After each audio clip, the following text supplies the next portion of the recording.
आज हम समांतर श्रेणी यानी चैप्टर नंबर 5 की बात करेंगे। चैप्टर नंबर 5 जो है वो है आपका समांतर श्रेणी। समांतर श्रेणी का मतलब क्या होता है? Arithmetic progression. समांतर श्रेणी का मतलब होता है जैसे एक अक्षर जो लिखा होगा दूसरे अक्षर से और दूसरा अक्षर जो है वो तीसरे अक्षर से क्या होगा, समान दूरी पर होगा। समान दूरी का मतलब है वहां से मान लीजिए कि 1 से 2 और 2 से 3, यानी इसके बीच में 1 का अंतर है और इसके आगे वाले के भी बीच में कितने का अंतर है? 1 का ही अंतर है। यानी जितने भी पद लिखे हों उनके सबों के बीच की जो दूरियां हैं वो क्या हो जाएं? बराबर हो जाएं। एक पद दूसरे पद से और दूसरा पद तीसरे पद से जब बराबर दूरी में होता है तो इस श्रेणी को हम क्या कहते हैं? समांतर श्रेणी कहते हैं, यानी एपी कहते हैं। एपी में जो सबसे पहला काम है वो आपको क्या ध्यान रखना है? इसमें सबसे पहले आपको पढ़ना है ए क्या होता है? ए या फिर इसी को आपको A1 भी कहा जा सकता है। ए या A1। ए या A1 क्या होता है? इसको हम कहते हैं प्रथम पद। प्रथम पद मतलब क्या होता है? प्रथम पद कहें तो फर्स्ट टर्म होता है। फर्स्ट टर्म ऑफ A1 पहला पद होता है। अगर पहला पद कभी बात करेगा तो या तो आप ए लिखो और या तो आप A1 लिखो, ठीक है।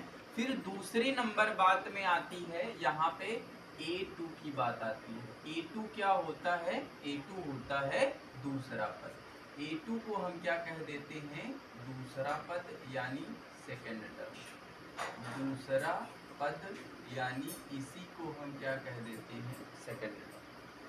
अब यहाँ पे जो बात आती है डिफरेंस की आती है। सबसे पहले डिफरेंस क्या होता है? डी को हम किससे लिखते हैं? डी फॉर डिफरेंस होता है। डी फॉर क्या होता है? डिफरेंस होता है। डिफरेंस मतलब होता है सार्व अंतर। डिफरेंस मतलब क्या होता है? सार्व अंतर।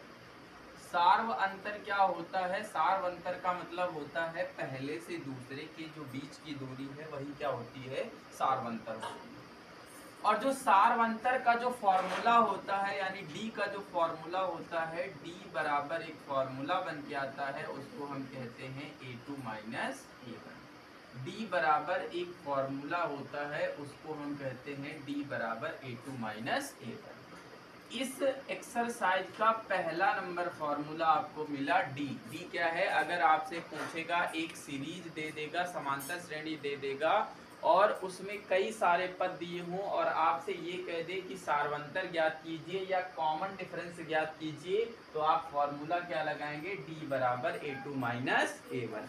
या फिर डी बराबर इसी के आगे और भी बढ़ा सकते हो, डी बराबर A3 माइनस A2 भी कह सकते हो, या फिर A4 माइनस A3 भी कह सकते हो। जो पद आपको पता हो उसी हिसाब से हम डी निकाल लेते हैं, ठीक है। इसके बाद जो फॉर्मूला होता है, दूसरा नंबर फॉर्मूला आपको यहाँ पे क्या मिलेगा? दूसरा नंबर फॉर्मूला सबसे पहले हम पढ़ेंगे ए एन बराबर होता है ए प्लस एन माइनस 1 इंटू में डी। ये फॉर्मूला कब काम करेगा? ये फॉर्मूला हमारा तब काम करता है जब 1 2 3 4 इन 4 चीजों में से 3 की वैल्यू हमें क्या हो? पता हो। 3 की वैल्यू जब हमें पता होती है, किसी एक की वैल्यू निकालनी होती है, तब हम इस फॉर्मूले का क्या करते हैं? उपयोग करते हैं। ए का मतलब क्या होता है? ए का मतलब होता है प्रथम पद। ए का मतलब क्या होता है? प्रथम पद। और डी का मतलब क्या होता है? सार्वंतर यानी कॉमन डिफरेंस होता है, सार्व अंतर। और इसी को हम फर्स्ट टर्म कह सकते हैं, इसी को हम डी कह सकते हैं। और ये जो एन लिखा है, एन का मतलब क्या होता है? पदों की संख्या। एन क्या बताता है? पदों की संख्या, यानी जो पद हैं वो कितने पद हैं। 5 हैं, 10 हैं, 7 हैं, 9 हैं, 11 है। तो जो पद कहेगा, जैसे कह देगा 50 पद, तो n का मान क्या है 50 है। जैसे कह देगा 20 पद, यानी n का मान कितना है 20 है। ये होता है पदों की संख्या। an क्या होता है, an जो होता है इस पद का क्या होता है, मान होता है। जैसे कहते हैं 20वां पद, तो 20वां पद का जो मान है वो कौन बताएगा, an बताएगा। यानी an क्या बताता है, पद का मान बताता है। an क्या बताता है, पद का मान। जैसे कहते 10वां पद, तो जो 10 है वो पदों की संख्या को बताता है, और 10वां पद 12 है, तो ये जो 10वां पद है ये क्या बता रहा है, उस पद का नाम बता रहा है कि उसका नाम कितना है, 12 है, 100 है, 10 है, ये बता रहा है। दूसरा नंबर फॉर्मूला ये हो गया। फिर तीसरा नंबर फॉर्मूला, यहीं पे आ जाएंगे हम लोग। तीसरा नंबर फॉर्मूला, तीसरे नंबर फॉर्मूला की अगर हम बात करेंगे, सबसे पहले आपसे पूछ लेता है अगर कोई सीरीज है वो सीरीज कब होगी, यानी समांतर श्रेणी में होने के लिए कंडीशन, समांतर श्रेणी में होने के लिए, समांतर श्रेणी में होने के लिए कंडीशन क्या होती है, शर्त क्या होती है। बहुत सारे सवाल ऐसे हैं जो आपसे पूछेगा कि समांतर श्रेणी में है कि नहीं है, चेक करके बता दीजिए। तो अगर कोई सीरीज समांतर श्रेणी में है तो उसमें ये फॉलो होना चाहिए, यानी D1 बराबर क्या होना चाहिए, D2, या फिर D2 बराबर क्या होना चाहिए, D3, या फिर D4 और किसके बराबर होना चाहिए, D3 के। यानी अगर हमें ये D की वैल्यू जो है सभी जगह बराबर मिल जाती है तो हम क्या कह देते हैं कि वो सीरीज जो है वो कैसी है, समांतर सीरीज है, यानी वो कैसी है, AP में है। ठीक है, अगर आपको जिस तरह के पद पता होंगे उसी हिसाब से हम इसको लगा लेंगे। चौथा नंबर फॉर्मूला, चौथा नंबर फॉर्मूला आप डायरेक्ट भी बता सकते हो। जैसे प्रथम 5 पद किसके, AP के। ठीक है, AP के प्रथम 5 पद। अगर आपसे पूछ ले कि एक से A दे दे, D दे दे, और आपसे कह दे कि बताओ AP के प्रथम 5 पद कौन कौन से हो जाएंगे, तो इसका एक डायरेक्ट भी फॉर्मूला होता है। डायरेक्ट फॉर्मूला क्या होता है, अगर आपसे पूछेगा कि पहला पद क्या होता है, यानी फर्स्ट टर्म क्या होता है, तो फर्स्ट टर्म का फॉर्मूला होता है केवल A। सेकंड पद जो होता है, सेकंड पद का जो फॉर्मूला होता है वो होता है A प्लस D। तीसरे पद का जो फॉर्मूला होता है वो होता है A plus D, A plus 2D। चौथे पद का जो फॉर्मूला होता है वो होता है A प्लस 3D। पांचवें पद का जो फॉर्मूला होता है वो होता है A प्लस 4D। ऐसे ही आगे जहां तक आपसे पूछ रहा है वहां तक आप जाते जाएंगे। ये प्रोसेस क्या हो रहा है, अगर आपसे पूछेगा पांचवा पद, आपसे क्या पूछेगा, पांचवा पद। अगर आपसे पांचवा पूछेगा तो आप बताओगे A प्लस 4D। अगर आपसे छठवां पद मान लीजिए पूछा जाए तो बताओगे A प्लस 5D। मतलब ये है कि जितना पद पूछ रहा है उससे एक कम D के साथ में क्या करा देना है, गुणा करा देना है, तो वो हमारा क्या बन जाएगा, उस पद का मान बन जाएगा। ठीक है, AP के प्रथम 5 पद ये हो जाएंगे। इसके बाद यदि आपको अंतिम पद पता हो, अंतिम पद का मतलब क्या होता है, आखिरी वाला पद। फॉर्मूला नंबर 5 यहाँ पे हम कहेंगे, एक फॉर्मूला होता है L बराबर A प्लस n-1 इंटू में D। अब ये L क्या है, L का मतलब होता है अंतिम पद। अंतिम पद का मतलब कभी कभी हो सकता है कि वो आपको अंतिम पद दे देगा, an का मान ना दे या D का मान ना दे, कह देगा कि अंतिम वाला पद कितना है, अंतिम वाला पद इतना है। तो जब L का मान आपको पता होगा तो AN निकालते, तो इनका रिलेशन क्या होता है इससे हम लोग निकाल सकते हैं। L फॉर क्या होता है, L को हम कहते हैं अंतिम पद। L फॉर क्या होता है, अंतिम पद। अंतिम पद को हम कहते हैं लास्ट टर्म। L होता है लास्ट टर्म। लास्ट टर्म मतलब अंतिम पद। प्रोसेस सेम है, ए वही है, डी वही है, एन वही है, सब कुछ वही है, सिर्फ एल का मान क्या हो गया है, बदल गया है। एल क्या हो गया है यहाँ पे, अंतिम पद हो गया है। ये फॉर्मूला जब अप्लाई करेंगे जब आपको एल का मान पता होगा या एल आपको ज्ञात करना होगा, तब इसको अप्लाई करेंगे। 6 नंबर फॉर्मूला जो है वो हम अब पहुंच जाएंगे। अब योग पहुंचेंगे, श्रेणी का योग यानी एपी के पदों का योग।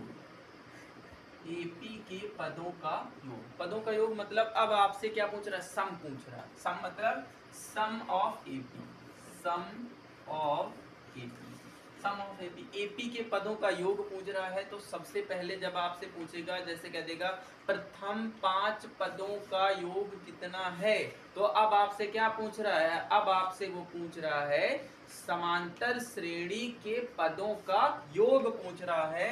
तो जब योग पूछेगा तब आपका जो फॉर्मूला होता है वो होता है Sn बराबर n/2 2a plus n-1 into में d।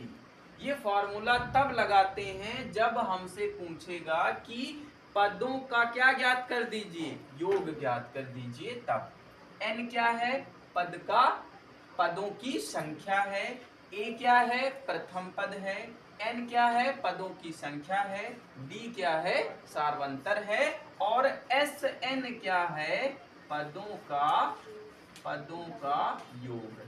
Sn क्या है, पदों का योग है, यानी sum of terms, sum of terms ये है आपके पास।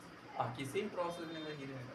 अब 7 नंबर फॉर्मूला की अगर हम बात करें तो यहीं पे कभी कभी आपको n का मान ना दे या a का मान ना दे तो l का मान देगा, तब फॉर्मूला क्या बन जाएगा, Sn बराबर, Sn मतलब योग ही है, बस फॉर्मूला चेंज हो जाएगा जब आपको दूसरा पता होगा तो दूसरे प्रोसेस से अप्लाई कराएंगे।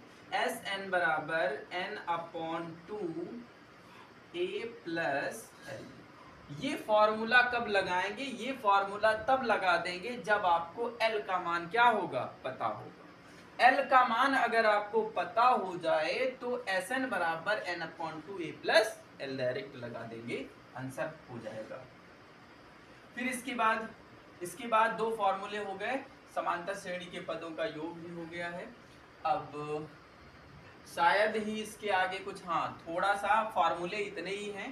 अब इसके आगे थोड़ा सा नोट पॉइंट करके आपको ध्यान रखना है। क्या क्या ध्यान रखना है, सबसे पहले फर्स्ट नंबर में जैसे आपसे कहेगा 7 का गुणज यानी मल्टीपल, गुणज या मल्टीपल। अगर आपसे कहेगा कि गुणज या मल्टीपल, जैसे कह देगा 6 के प्रथम 5 गुणजों का योग ज्ञात कीजिए, तो इसका मतलब है गुणज का मतलब होता है 6 का क्या करना है, पहाड़ा लिखना है। 6 का 6, 6 दूना 12, 6 तीन 18, 6 चौको 24, 6 पंचे 30। अगर आपसे कह दे 12 के प्रथम 10 गुणजों का योग ज्ञात करना है, तो आप कहोगे 12 एकम 12, 12 दूना 24, 12 तीन 36, 12 चौको 48, 12 पंचे 60। यानी गुणज का मतलब होता है पहाड़ा या मल्टीप्लाई, पहाड़ा या मल्टीप्लाई, ठीक है, मल्टीप्लाई या पहाड़ा। जितने का गुणज कहेगा उतने का पहाड़ा हम लोग लिख देंगे, ठीक है। एक नंबर बात ये हो गई। दूसरी नंबर बात यहाँ पे आती है, कभी कभी आपसे विषम पूछ लेगा, विषम गुणज पूछ लेगा। विषम गुणज। तो ध्यान रखना है, पहले पहाड़ा आपको पूरा पढ़ना है, उसमें से सम वालों को हटा देना है, तो जो बचेंगे वो क्या बचेंगे, विषम बचेंगे। जैसे जैसे आपसे पूछ लेगा, मान लीजिए 3 के 5 प्रथम विषम गुणनखंडों का योग ज्ञात कीजिए। जैसे कह दे 3 के प्रथम 5 विषम गुणजों का योग या मल्टीपल का योग ज्ञात कीजिए। केवल विषम विषम लेना है। तो पहला हो जाएगा 3, फिर दूसरा 6 होता है, लेकिन 6 नहीं लिखेंगे। क्यों? क्योंकि 6 क्या है, सम है, तो 6 नहीं लेंगे। तो 3 त्रिका 9, 3 चौका 12 होता है, लेकिन 12 नहीं लेंगे, 15 लेंगे। 18 होता है, लेकिन 21 लेंगे। फिर 24 होता है, लेकिन 27 लेंगे। इस पैटर्न को आपको फॉलो कराना है, ठीक है। फिर आता है समगुणज।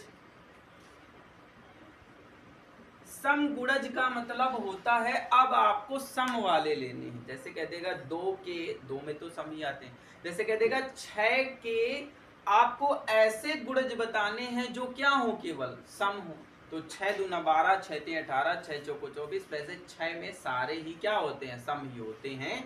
पूछ लेगा कि 3 के बाद, मान लीजिए 3 के आपसे पूछ रहा है, 3 के प्रथम 5 समगुणजों का योग ज्ञात करना है। तो पहला 3 हम नहीं ले सकते हैं, क्योंकि 3 क्या है, विषम है। 6 लेंगे, फिर क्या 9 नहीं ले सकते हैं, 12 लेंगे, 18 लेंगे, फिर 24 लेंगे, फिर कितना लेंगे, फिर 30 लेंगे। इस पैटर्न को फॉलो कराते हुए आगे बढ़ना है, ठीक है। और इसके बाद शायद अब पूरा आपका जो हो गया है, मतलब मोस्ट इम्पोर्टेंट जो फैक्ट थे वो हो गए हैं।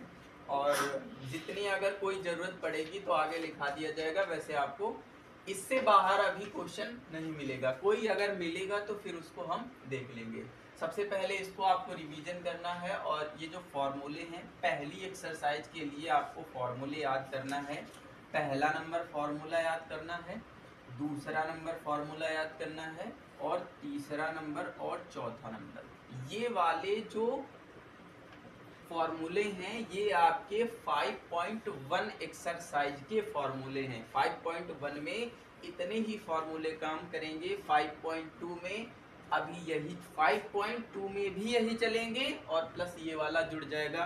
5.3 में आपके ये दोनों सवाल चलेंगे, और जो मिसलेनियस एक्सरसाइज है उसमें ये और ये सब कुछ क्या चलेगा, मिक्सअप चलेगा, ठीक है। इनको क्या करना है, याद करना है। बाकी अभी एक्सरसाइज हम लोग स्टार्ट कर रहे हैं।